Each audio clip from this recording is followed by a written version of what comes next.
guys. Welcome to another episode of Evolve. I am your host, Monette Brann-Natta, and I'm so happy to have you joining me today to share some energy. I want to talk today about living your life in full. And my guest today has lived her life in full, and I think has a few things to teach us. But before I introduce you to Sally, I want to tell you how I got to know Sally. I grew up in a town that was predominantly Caucasian, and if you've been listening for a while and you know me, I'm sure you can imagine that I may have been a peculiar sight in that environment. When my friends' parents didn't know what to make of me or outright instructed their children to cease having a relationship with me because it hurt their business simply because of my color, my guest today took a decidedly different stance. She not only welcomed me into her home and life, but she gave me the opportunity of employment at her place of business. She could have stopped there, but Sally is not one to do things halfway. She instead spent time with me and mentored me, explaining the way the world could be for me, no matter my gender or race. Maya Angelou often talked about a watershed moment in her life when a woman, a teacher in her town, took time to mentor her. She would have her over for tea and lemon cookies, and they would while away the afternoon in conversation. Well, for Sally and I, it was bagels and lox. Sally has always had good taste. She planted seeds in my soul that have manifested into beautiful fruit, all because she didn't subscribe to the atmosphere that I was born into. She shifted my paradigm by simply refusing to accept societal norms, and she shifted her paradigm by simply refusing to accept the societal norms that she was born into. She was and is a maverick. You create the life you want, Monette, and you can have whatever you are willing to work for, period. You see, Sally came of age in a cultural revolution with words swirling in the lexicon about peace, love, and free love and no war. Sally incarnated into a life that was honestly built to accommodate a woman that looked like her, that being a blonde-haired, blue-eyed, gorgeous Southern woman of a debutante ilk. But she chose to break free of those confines at every step in her life. From the wisdom of her mother's bosom, she took in strength and exhaled the toxicity of her time, a toxicity of oppression that limited a woman's role to the restricted ambitions of the men that surrounded them. The way she looked was Sally's cross to bear. We all have a cross to bear. In spite of this, she figured out new ways to maneuver in a world that hadn't caught up to her progressive stance. Sally is a genius. I don't mean that in a figurative sense, folks. I mean that Sally is an actual tested genius. She's a gifted musician and a businesswoman who has utilized her quick wit to be at the apex of technology and finance as a woman in the 70s and 80s when that simply was not done. With her child strapped to her chest, from the boardroom to the laundry room, Sally has been ahead of her time. From donning orange vests to help women through the picket lines of protesters at women's clinics to a stint in the 90s where she worked with the CIA and Homeland Security, her life truly reads like a novel. But today she's here to enlighten us about a couple of chapters.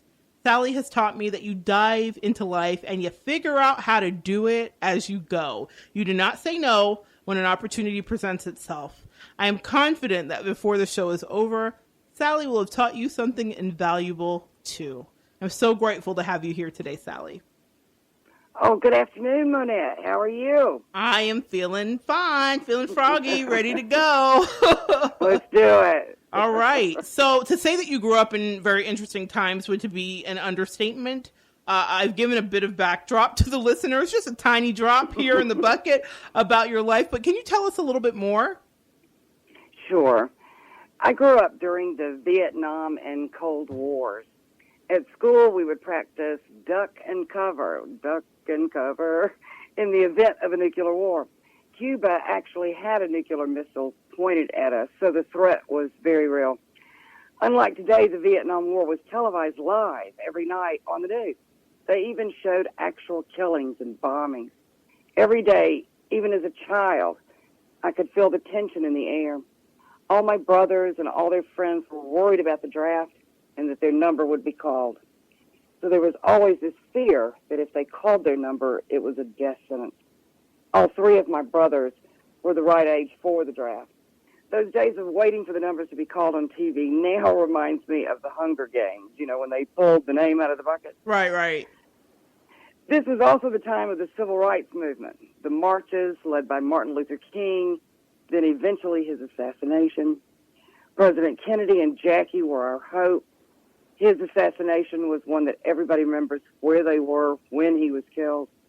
Then his brother, Robert, our next hope, to see him shot. It was devastating. But those three instilled the seeds of hope. They taught my generation how to do peaceful marches and sit-ins. And now the beatniks were called hippies, and the numbers grew and grew into a huge movement. Then there was the daily reporting of investigations into Nixon and Watergate and eventually his impeachment. But during these daily visions of wars, civil rights marches, and assassinations, my cousin married this modern artist who was also the only beatnik that lived in our town. He would pick me up at least 3 or 4 times a week in his beat-up VW van and take me to his huge, messy art studio. And for hours I would sit still while he painted my portrait and explained to me the modern art paintings he had created. I was only 4 or 5 years old when all of this started, but he explained it in a way that modern art actually became one of my lifelong loves. A few years later, the good stuff started. Hippies, Woodstock, Haight-Ashbury, sit-ins, the feminist movement, civil rights movement, the end of the war. It was a very exciting time. Wow, that reads like a novel. I mean, it sounds like a novel. It's amazing. How did growing up in that environment shape the way that you saw the world? Well, I think my childhood was different from most of my friends. My mother did not shelter me from anything. She explained in detail so I would understand what was going on. I got to watch the news. I got to hang out with a beatnik. I remember when I started kindergarten, I felt different somehow. But unfortunately, I knew I couldn't express my feelings to anyone or we'd get into trouble. I had to keep my knowledge a secret. I realized quickly that all my friends were sheltered. They had not been allowed to watch the news. They were told beatniks and hippies were the scum of the earth, and Martin Luther King was just a troublemaker. Wow. In my town, I know, in my town it was considered normal that blacks had separate water fountains, that they were not allowed to eat in the same areas as whites in restaurants, if at all. Even at our movie theater, blacks had to use a separate entrance that took them to the balcony. That's the only place they were allowed to sit. Wow. Because of my mother, I know. Because, though, of my mother, I had been shown and explained everything that was happening and that it was wrong.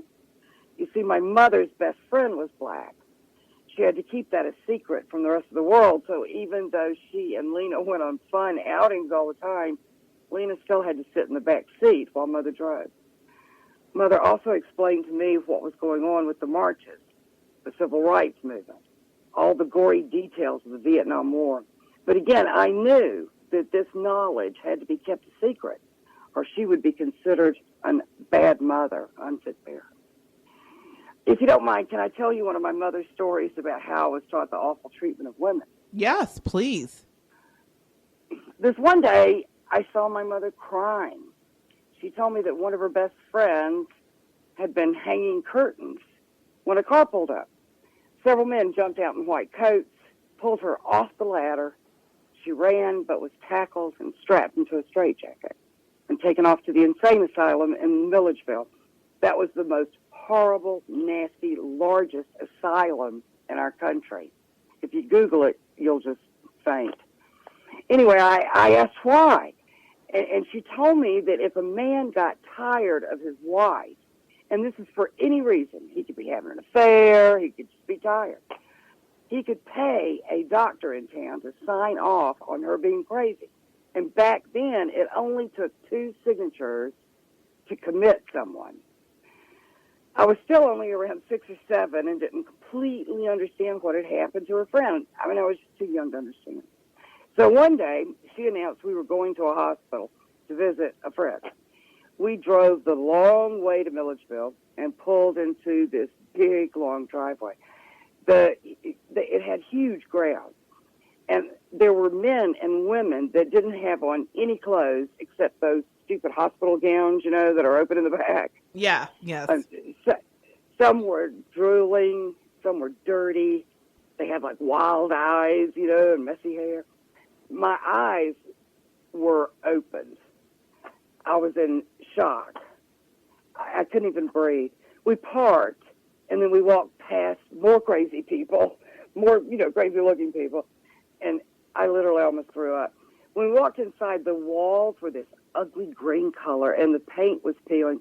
We had to walk past women rocking baby dolls and men walking in small circles over and over.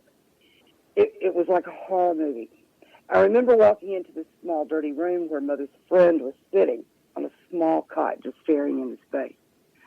Of course, by this time, I understood exactly the injustice against women my mother was trying to explain to me, and also the great importance of keeping my mouth shut concerning the knowledge that I gained.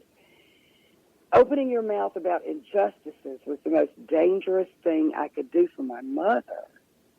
So, not only did she show me these injustices, she also showed me the fun side of life that none of my other friends got to see. Like what? What did she show you?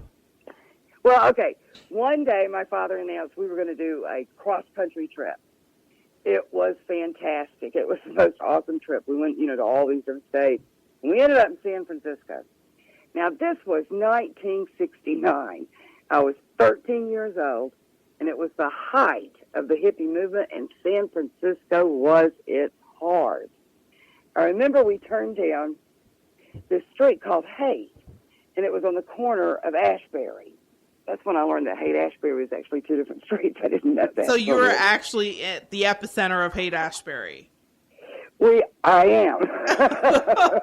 That's crazy. I know, and I'm 13, which is extremely cool age.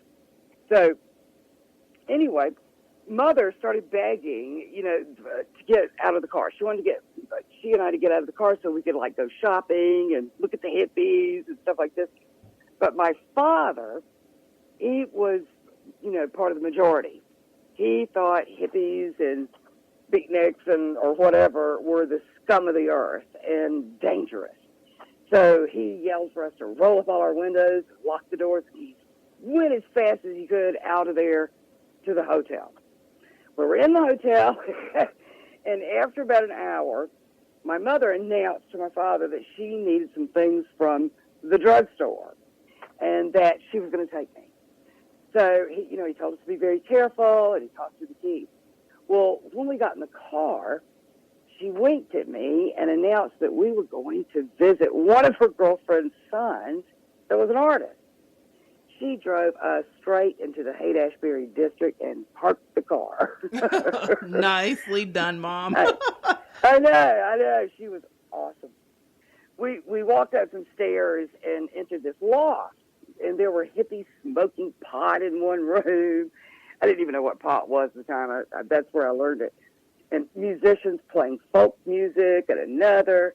But my absolute favorite room was this big room, and all the walls were covered with canvas. There were men and women totally naked, pouring buckets of paint all over their bodies, and then throwing themselves up against the wall to create art. Yes, yeah. I love it. I was mesmerized and so excited. I mean, who gets to see that at 13, right? We stayed about an hour roaming from room to room when Mother said it was time to leave. And this is what killed me. When we got in the car, she, in a very serious, strong voice, she said, "You are never to tell anyone what we just did." And, I never did until about a year ago, until they were way past, being deceased, and it didn't matter anymore. I finally started telling people about it. So anyway, that was some of the fun side that she told me. That's amazing, and what an amazing mother, and a progressive mother for that time, especially because you're growing